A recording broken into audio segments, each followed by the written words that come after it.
Hello students, today we will do modals. So what are modals? Modal is a type of auxiliary verb that is used to indicate the ability, permission, request, capacity, suggestion, order, obligation and advice, etc. So what are the modals? Modal is a type of auxiliary verb. Auxiliary verb means helping verb. So here are most common modals which are used in English language: can, could, will, would, shall, should, may, might, must, mustn't, dare, need, etc. So these are the most common modals which are used in English language.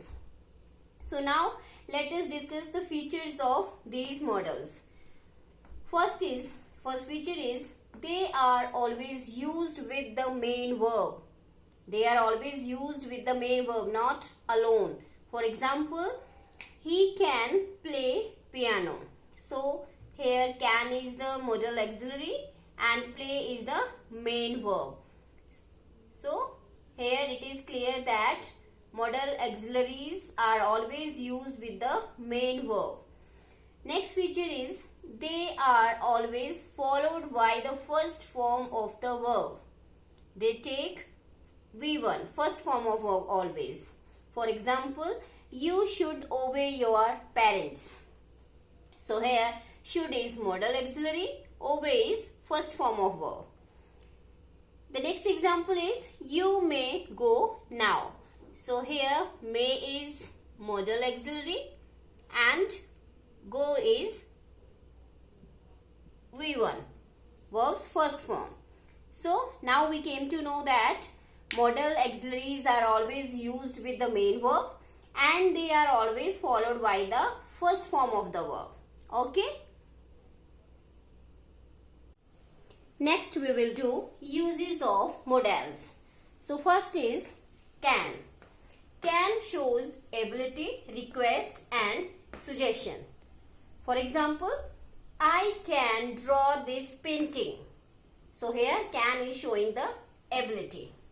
Next example is can you do this work for me? So here can is showing the request. Can you do this for me? Third example is you can call me for help. Here can is showing the suggestion. You can call me for help. So these were the uses of can. Now next is could. Could is the past form of can and it indicates polite request and possibility. For example, it could be that he missed this opportunity. So here could is showing the possibility of missing the opportunity. Next example is she could pay for you. This is the possibility that she could pay for you. Third example is could you please lend me your book? So here is polite request. Could you please lend me your book? So these were the uses of could. The next is may. May indicates possibility, formal request or permission. For example, may I come in? So here is the formal request or formal permission. As students, you also used to take permission from the teacher to enter the class. May I come in? So here may shows the formal request. Next example is it may rain today. Here may is showing the possibility of rain. It may rain today. Next modal is might. Might is the past form of may and it indicates less possibility. For example, he might change his mind. Here might is showing the possibility of changing his mind. He might change his mind. So this is the use of might.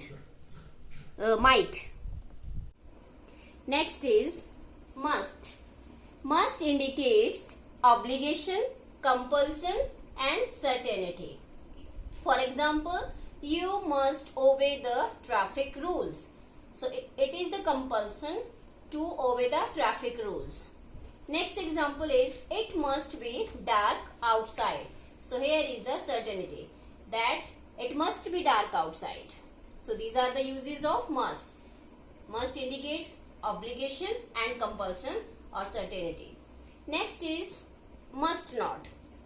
Must not not indicates prohibition. Prohibition means ban. For example, you must not drive without a license. Without license, driving is prohibited. So you must not drive without a license.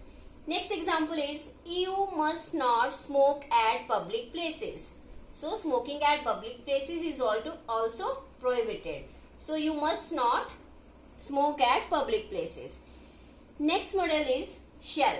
Shall is used with first person to express simple future tense only when time is located.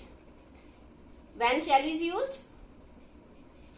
When time is located and with first person pronoun to express simple future tense. For example, let's continue shall be. Next is, we shall leave for Delhi next Monday. So these are the uses of shall. Next is should. Should indicates advice. Should is also the past form of shall and it indicates advice. First example, you should do exercise. So this is an advice. You should do exercise. Next is, you should go now. This is also an advice. You should go now. Next model is will. Will indicates future actions, promises and intentions. For example, you will go there tomorrow. So here will is showing the future action. You will go there tomorrow. Next is, I will help you. Here will is showing the promise. I will help you. So these are the uses of will. Next model is would. Would is also the past form of will. It indicates polite request and offer. For example, would you like to have tea or coffee? So this is an offer. Second is, would you please sit down? So these are the uses of would. It indicates polite request and offer.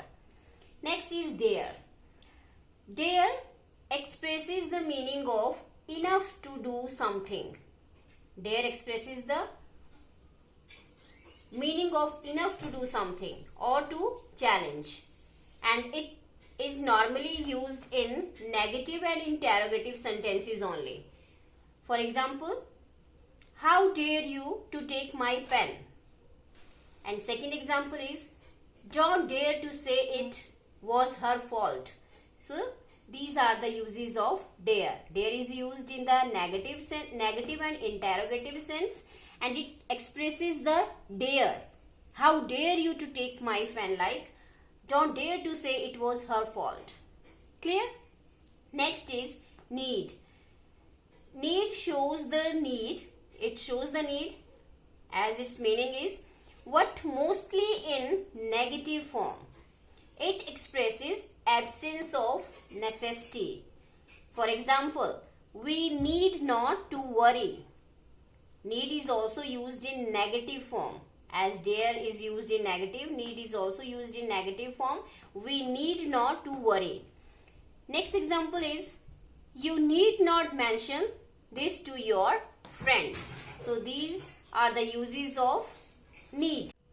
So students, these are the most common models which are used in English language, most commonly used in English language. Hope you would have understood. Okay, then have a nice day.